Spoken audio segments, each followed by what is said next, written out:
video, we're going to look at the strengths of intermolecular forces, and we're going to look at the physical properties that these intermolecular forces govern.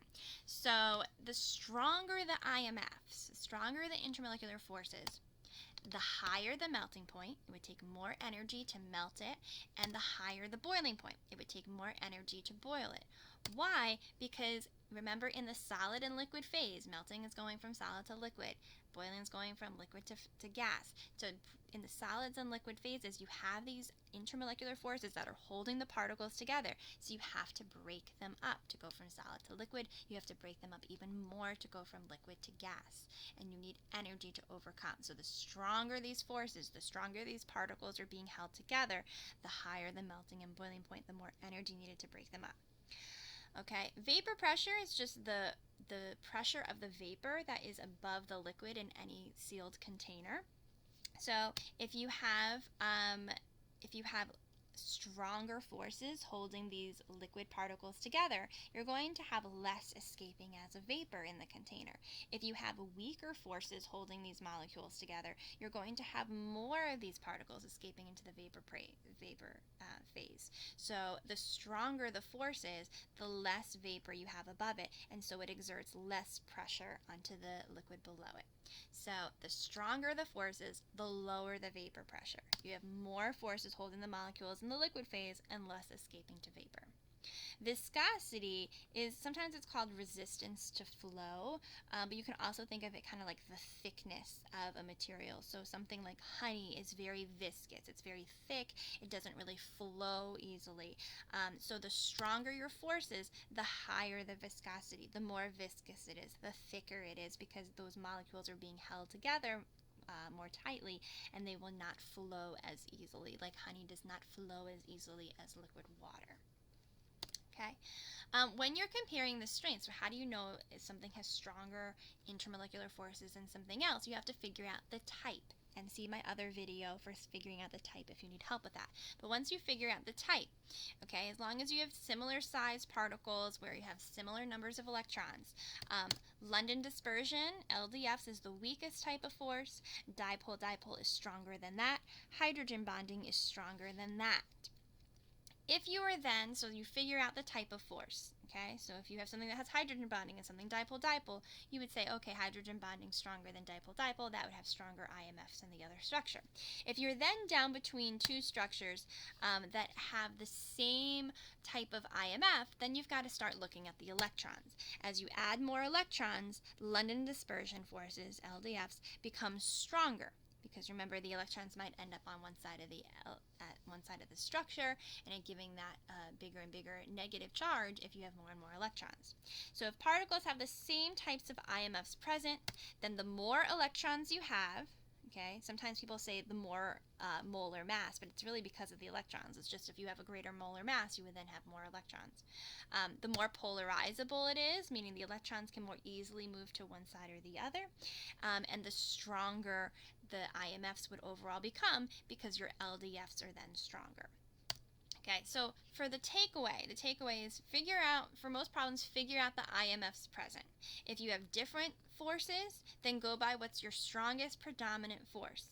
If you're down to structures with the same forces, go by what's most polarizable, meaning what has the most electrons or which has the greatest molar mass. Don't really use molar mass as an explanation, but if you figure out the molar masses, then whichever has the greatest molar mass would have the more electrons, and thus it'd be more polarizable. So again, different forces go by the strongest force. If the same forces, go by most polarizable. Any other problems, they would tell you what has stronger forces, and then you can use rationale to figure out. Okay, so let's look at some examples. Here's 3 structures. Determine the predominant type of intermolecular force in each, and then rank them in order of increasing boiling point.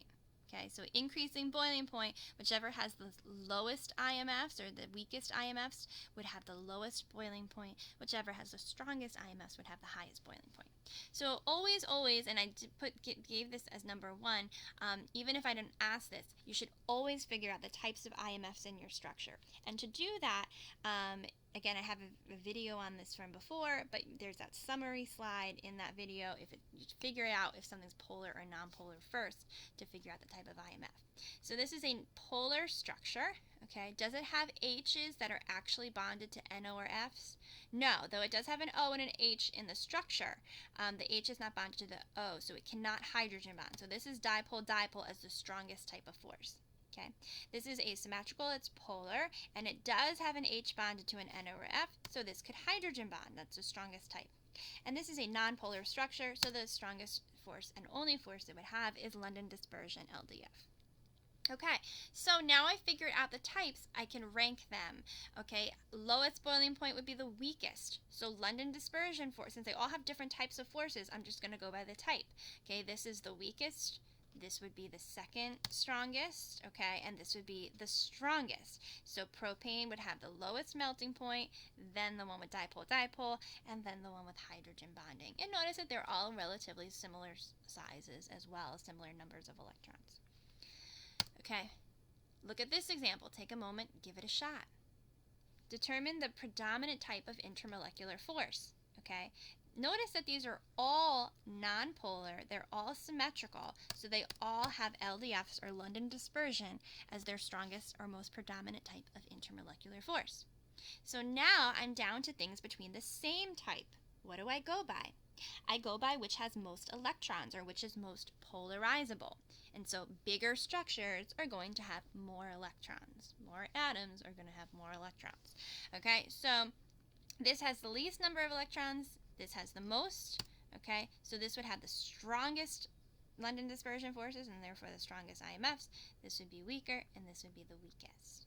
Okay, so notice how these examples are different. If they have different types of forces, go by which is the strongest of those forces. If you're down between the same types of forces, go by what has most electrons. Okay, take a moment and try this example. So always, always, always figure out the types of IMFs present first. Okay, this is a polar molecule. It has H with an NO or F, so this is hydrogen bonding. Okay, it says determine the type, so I'm just going to list all the types. If it has hydrogen bonding, it also has dipole-dipole and also has LDFs as well. Okay, here's HCl. Polar molecule, does not have H bonded to NO or F, so it has dipole-dipole as its strongest. It also has London dispersion forces. All molecules have London dispersion forces. And this is a polar molecule. Though it has H, it does not have an NO or F. It's not H with an F, so it's dipole-dipole also and London dispersion. So if I'm going by type, okay, this is the only one that has hydrogen bonding, which is a stronger type than dipole-dipole, so this is going to have the strongest forces and therefore the highest boiling point. Then I'm down between these two. When I'm down between the same types of forces, I'm going to go by which has the most electrons. Okay, Br, if I look at Br, has more electrons than Cl. This has a higher molar mass than HCl as well. Okay, so between these two with the same types of forces, HBr would be more polarizable. It has more electrons. Br has more electrons than Cl. Look at the atomic numbers. Okay, so the strongest would be HF because of hydrogen bonding. HBr would be stronger than HCl because it's more polarizable given the same types of forces. It has more electrons, so that they both have dipole-dipole. Really, the London dispersion forces in HBr are going to be stronger than those in HCl, so cumulatively HBr would have higher, stronger intermolecular forces and therefore a higher boiling point, more energy needed to break them up. Take a moment, try this example. Okay, then check your work. Okay, determine the type of intermolecular forces present in each. So this is a polar structure. It has H actually bonded to NO or F, so it has hydrogen bonding. Also has dipole-dipole, also has LDF. This is a polar structure, but it has an H, but it does not have an NO or F, so it has dipole-dipole only and LDF. This is a polar structure, does not have H bonded to NO or F, so it's also dipole-dipole and LDF. So H2O would have the highest or strongest intermolecular forces, so it would have the highest melting point. In this situation, comparing these two, H2SE has more electrons than H2S. If I look up the atomic numbers of Se and S, Se has a higher atomic number, so it has more electrons. Okay, you can also do it by molar mass. This has a higher molar mass than this, and therefore it would have more electrons. So H2O is highest, then H2SE, H2S would be the lowest. So again, if you're down, first compare the types. Whichever has the strongest type would have the strongest forces, and then if you're down between the same type, go by which has most electrons, because therefore the LDFs would overpower it. Okay, take a moment, try this example. All right, check your work. Determine the types of IMFs. Okay, notice that these are both polar structures. They have H bonded to an NO or F, so both of them would have hydrogen bonding. And if it has hydrogen bonding, it also has dipole-dipole and London dispersion, LDF. So we're down between the same types of forces, so we are going to go by which has most electrons. This has more atoms in it, and therefore would have much more electrons than this one. Okay, so the boiling, and sorry, I did it backwards in this case, the boiling point, this one would have a higher boiling point than CH3COOH. Right? Take a moment and try this example. Pause the video, then check your work. Fully explain why the melting and boiling points of the halogens, which are group 17, increase down the group. Remember, that's a diatomic group. Why is F2 and Cl2 gases? Why is Br2 a liquid and I2 a solid? Well, okay, these are nonpolar structures. Two F's bonded together, two Cl's bonded together, two Brs, two I's. Those are nonpolar structures, so these all exhibit London dispersion. Okay, as you go down the group, you get more and more electrons, so the London dispersion forces increase. Okay, remember, larger molecules, if you want to use the fancy word, is more polarizable, and the stronger the LDFs. Okay, and just as we had said, these intermolecular forces are really going to be controlling these properties, these physical properties, including solubility. So in order to dissolve, the intermolecular forces between solute and solvent, the thing that's dissolving and what you're dissolving it in, have to be strong enough to compete with those between the solute, and solvent, So you need to be able to break up the forces between the solvent, like all the water molecules, okay, in order to fit the solute in and have that solvent attract to the solute. And sometimes this is also called the like dissolves like rule. And you might remember this as polar molecules dissolve in polar molecules, nonpolar dissolves in nonpolar. But you should also kind of see this in terms of IMFs. It's really because of similar IMFs rather than polar or nonpolar. So the similar intermolecular attractions, the more likely one substance will be soluble in another.